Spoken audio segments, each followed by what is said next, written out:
Now we're going to introduce the idea of gravity to Flappy Bird. So first of all, I'm going to make sure that Flappy Bird is selected because we don't need gravity on the background. We want gravity on Flappy Bird. And we're going to go to the motion section and we're going to change the Y value.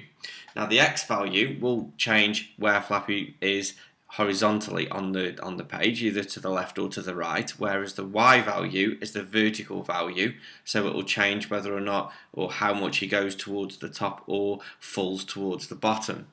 We're going to change it by a variable gravity, which is currently set to 0.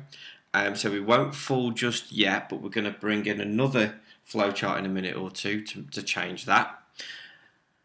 We want this to be repeated over and over and over again. So I'm going to use a forever loop to get that loop in. And obviously I want to say when the game has started. So now, as soon as we start playing the game, Flappy Bird's Y position will keep changing depending on the value gravity. Okay, now we're going to change the value of gravity. So I'm going to start off by going to the variables section and changing the gravity by minus 0.7. So this will have the effect of changing the Y value by minus 0.7, and I'm going to repeat that so that it happens again and again and again, except this time I'm going to use a forever if, and I'll explain why in a second. Okay, so when the game has started, so before we can change the value of gravity, I want to make sure that it's greater than minus 7. Okay, and that's basically the maximum value that Flappy can fall, so it will change the speed at which he falls at.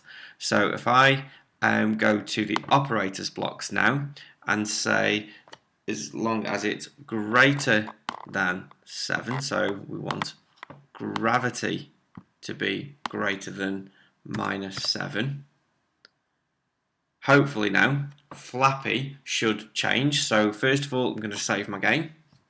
So file and save, and then I'm going to test it by clicking the green flag, and you can see there that Flappy should now fall towards the bottom of the screen.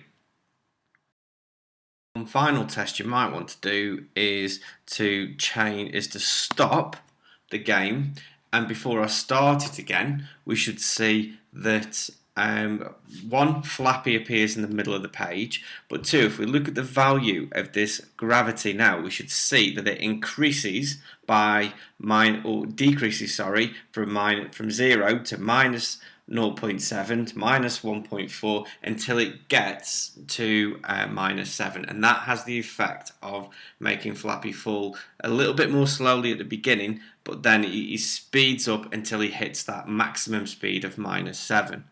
Okay, so let's click on the green flag, and there you can see the value changing, and you can see how quickly that value actually changes.